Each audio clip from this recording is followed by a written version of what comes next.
Olá, pessoal! A partir de agora começa o programa Play no Enem em parceria com o Claretiano Rede de Educação.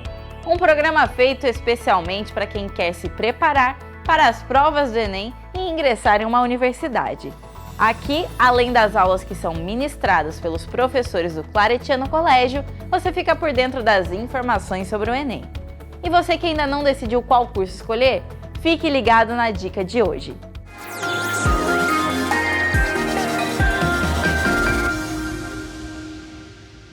Olá, eu sou a Rayane e vim aqui para dar uma dica para vocês. E hoje a gente vai falar sobre o curso de administração. E do meu lado está o coordenador do curso, o Danilo, e ele vai falar um pouquinho sobre. Olá, Rayane, tudo jóia?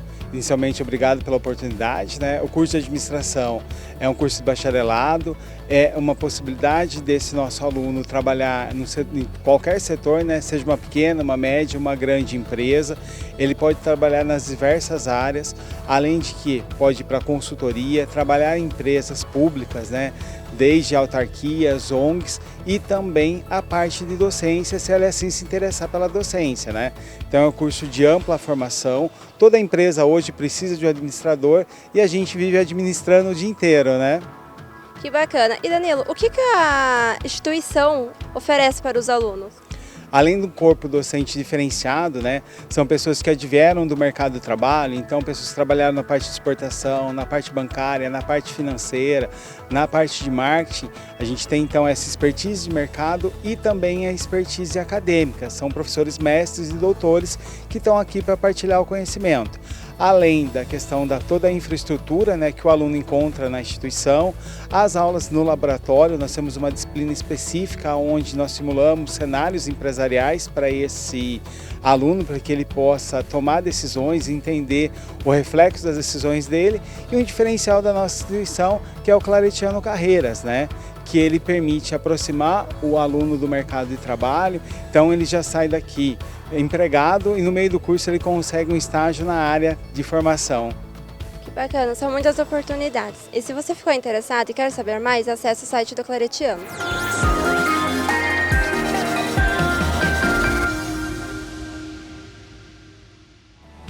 Ficou interessado? Então partiu estudar!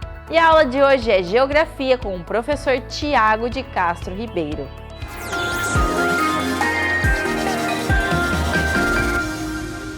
Olá a todos, sejam bem-vindos a mais um Play no Enem.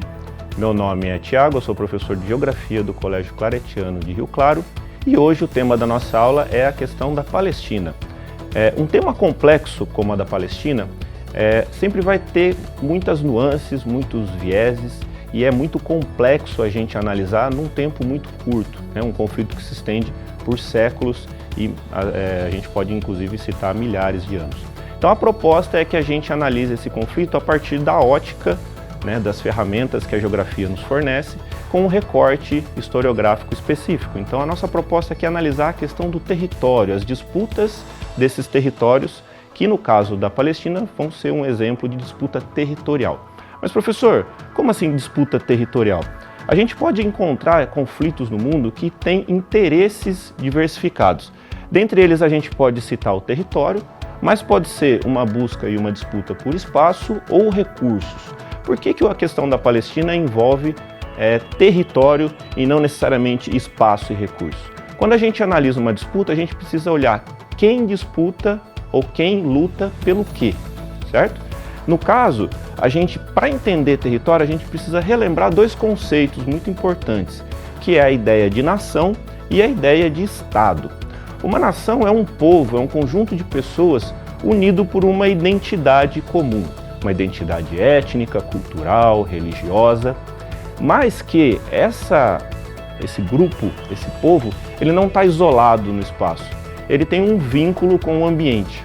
Então a gente diz que para uma nação exercer a sua cultura, exercer a sua história, a sua memória, suas tradições, ela precisa de um território, então é a territorialidade, tá? Nesse ponto, a gente vai entender a nuance da diferença do que significa um Estado moderno, consolidado. Um Estado vai ser um conjunto que envolve um povo com um território e esse povo, esse território sobre um governo. Então eu posso ter exemplos de nações sem territórios que a gente não considera como Estado moderno, como é o caso do povo curdo, a maior nação sem território reconhecido no mundo.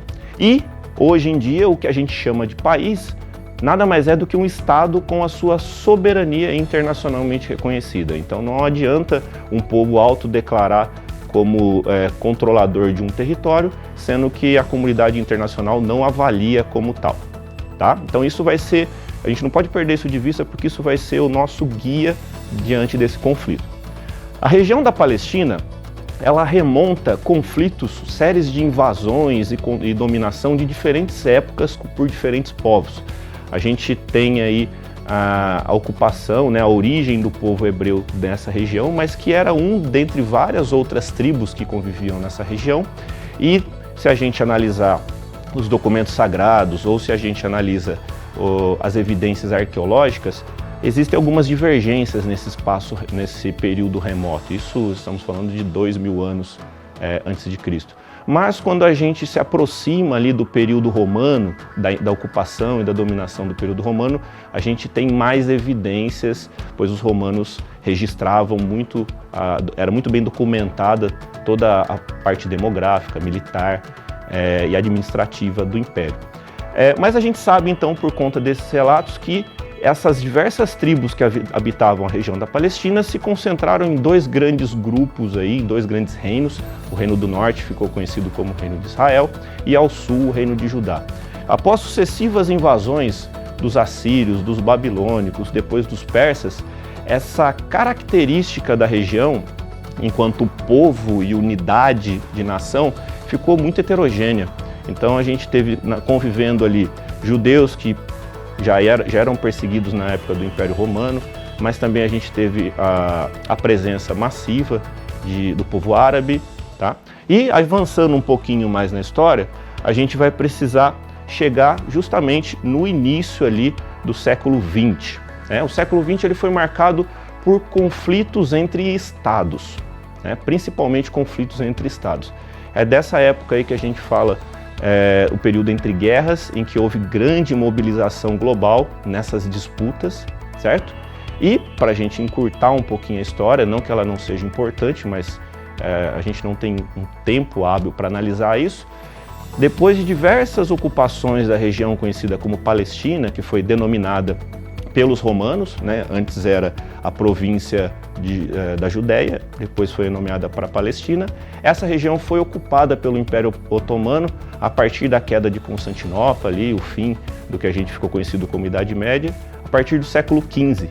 E essa ocupação se estendeu até o início do século XX. Esse povo que passou a ocupar a região, os otomanos, eles têm uma origem étnica completamente diferente da região. Eles vêm da região central da Ásia, são conhecidos como os turcos, daí turco-otomanos, e eles vão exercer o domínio dessa área até o final da Primeira Guerra. Com o final da Primeira Guerra, a gente tem aí a disputa de dois blocos militares, De um lado, a gente vai ter a Alemanha, o Império Austro-Húngaro e a Itália, ao qual o Império Otomano se aliou, formando a Tríplice Aliança. E do outro lado, a gente teve o Império Britânico, França e Rússia, formando a Tríplice Entente. Com o final da guerra, esse território passa a ser controlado principalmente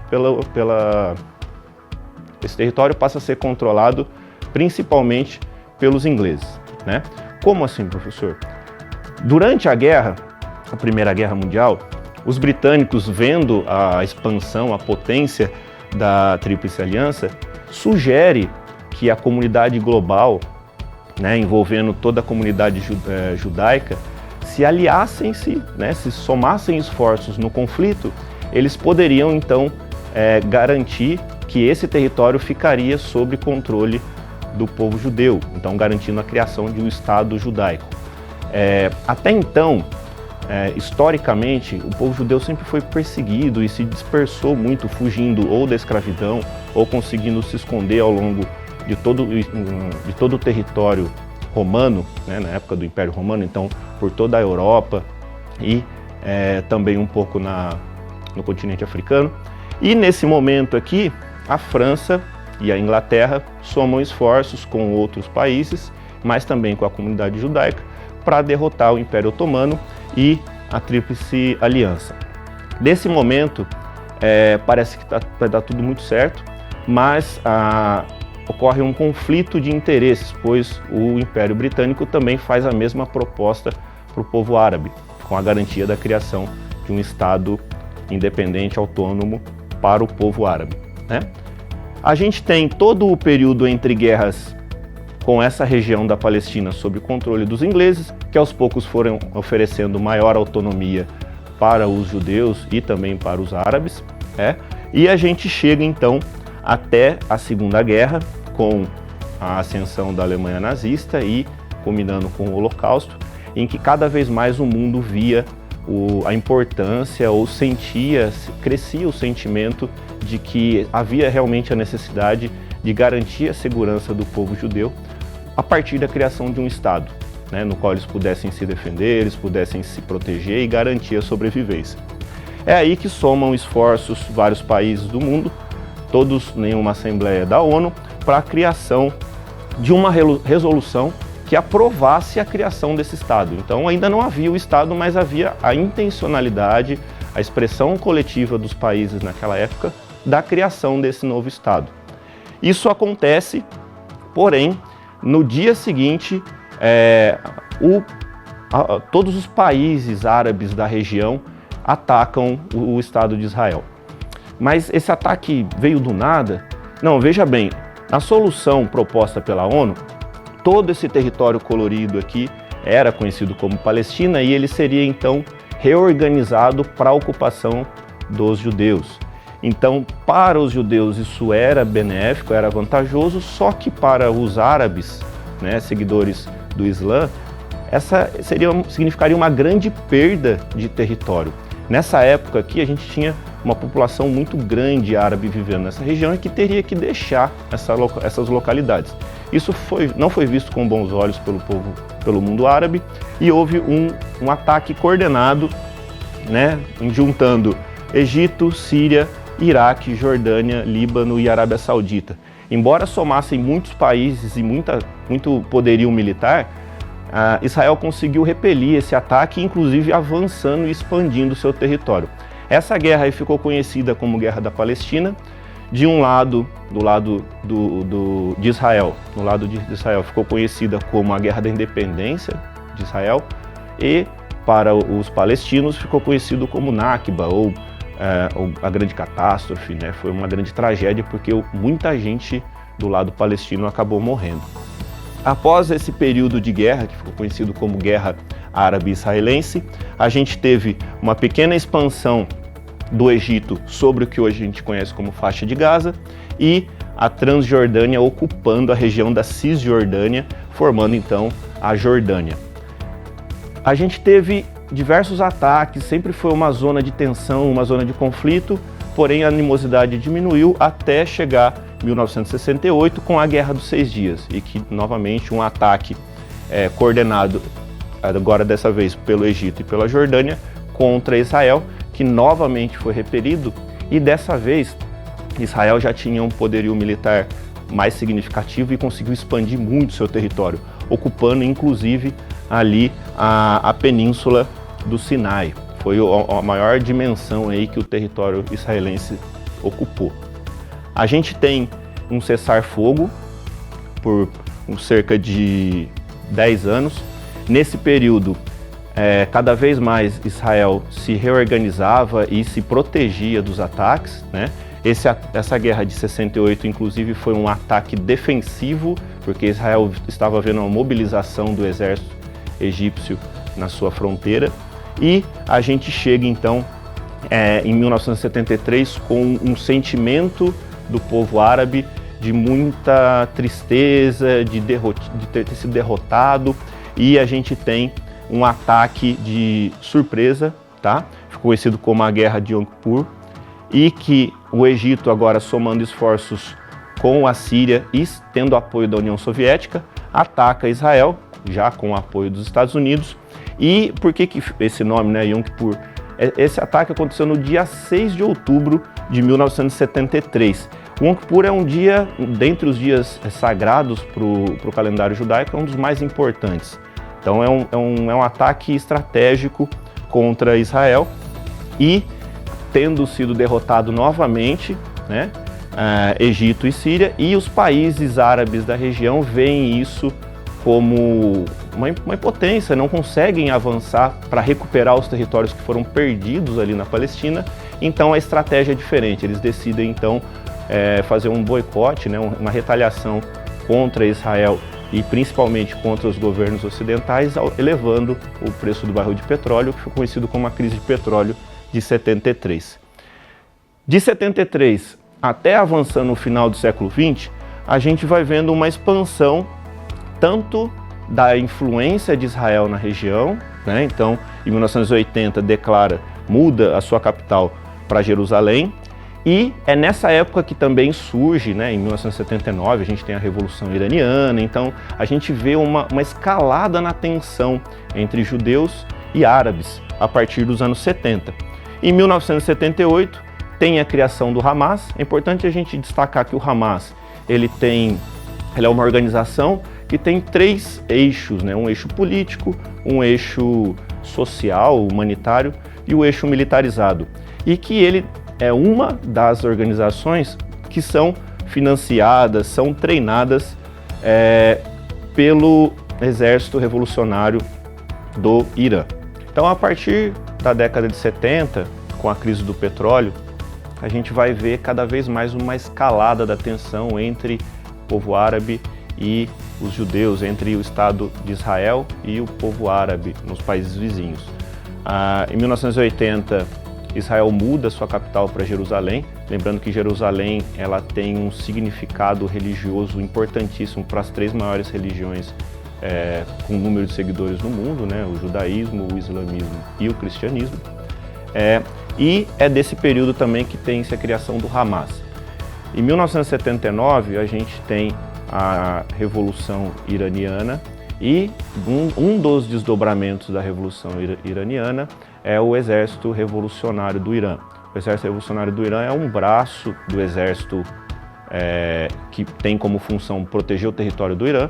Esse Exército Revolucionário é uma divisão do exército mais extremista, vamos dizer assim, que tem um braço militarizado muito forte, em que ele resgata as tradições do Islã, as mais ortodoxas, vamos dizer assim, né? Então o Hamas é uma dessas organizações que são treinadas e financiadas pelo Exército Revolucionário do Irã, junto com os Houthis e também o Hezbollah.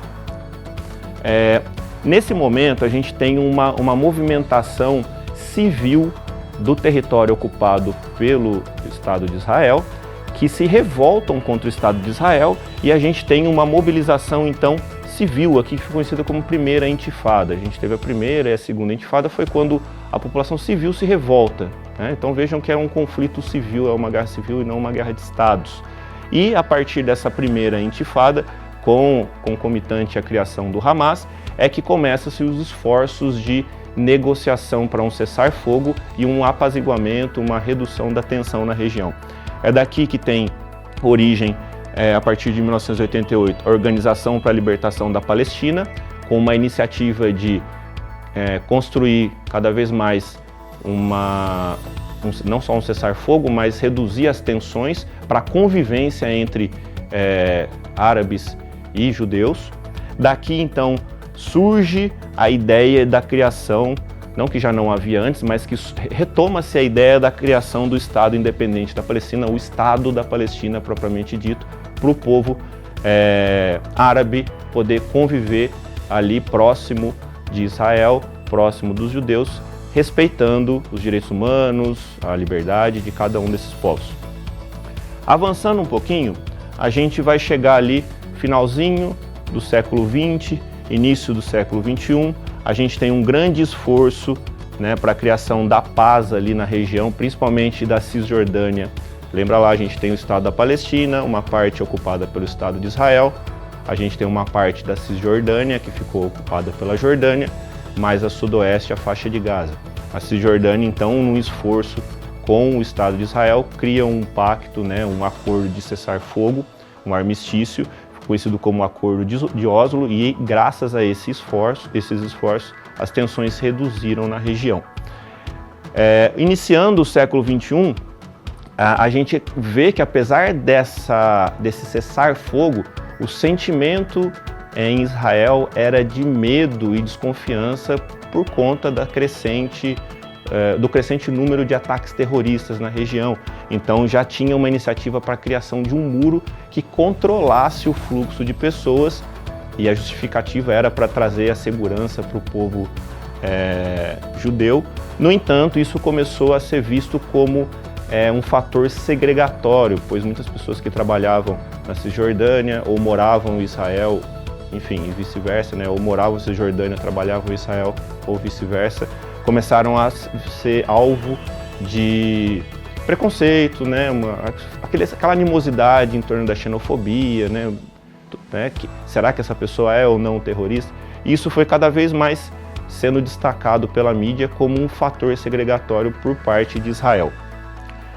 De lá para cá, a gente não teve grandes eventos, né, grandes conflitos, até o dia 7 de outubro de 2023, com o ataque do Hamas na capital, Tel Aviv. Isso foi muito noticiado, né, isso foi muito transmitido. É considerado sim um ataque terrorista, pois atacou um alvo civil com muitas mortes, e o movimento por parte do Estado de Israel não seria outro senão a busca pelos responsáveis, né, do Hamas. Então ela destina esforços justamente para caçar os principais líderes do Hamas e extinguir essa organização. E de 7 de outubro de 2023 até o momento, a gente tem observado que o avanço sobre a faixa de Gaza, que é onde se concentra a maior população árabe dentro do que era o Estado da Palestina, dentro do que era o território da Palestina, tem atacado também não só alvos militares, mas alvos civis, escolas, hospitais. Então chega-se a um momento que a tensão escalou num certo ponto em que há extremismos dos dois lados, e a gente vê os dois lados violando o direito internacional humanitário, certo? E a gente tem um impasse diplomático. A gente não consegue vislumbrar até o momento um possível acordo, uma vez que o Estado de Israel prevê o fim do Hamas, a eliminação do Hamas, lembrando que o Hamas então ele é uma organização com outras atribuições também, enquanto que o Hamas só cessa os ataques caso seja a retirada total das tropas e o cessar-fogo definitivo. Retirada das tropas de onde? Daquela proposta antes da Guerra dos 6 Dias, certo? Com a faixa de Gaza, Cisjordânia, autônoma, independente, como um Estado soberano controlado pelos palestinos, né? Lembrando então que a gente tem judeus vivendo na Cisjordânia e árabes vivendo no Estado de Israel. A gente tem uma potencial escalada, esse já é um conflito regional, mas a gente tem uma potencial escalada para envolver outros estados, né? Nós vimos que o Hamas ele tem ali apoio da Guarda Revolucionária do Irã, mas também a gente tem outras organizações, como o Hezbollah no Líbano e os Houthis no Iêmen. Então a gente vê aí nos noticiários ataques de piratas, que são muitos desses combatentes dos Houthis ali próximo do Canal de Suez, próximo ali da entrada da Península do Sinai. Bom, como vocês puderam perceber, o conflito ele é extenso, seja temporalmente, mas também porque ele tem muitas camadas, e a ideia aqui é que a gente olhe para esse conflito a partir das disputas territoriais, a sobreposição de nações com territórios e o quanto isso agrava e dificulta uma possível solução para esse conflito. A gente aguarda aí os próximos desdobramentos, continuem estudando, espero encontrar vocês numa próxima aula. Até mais!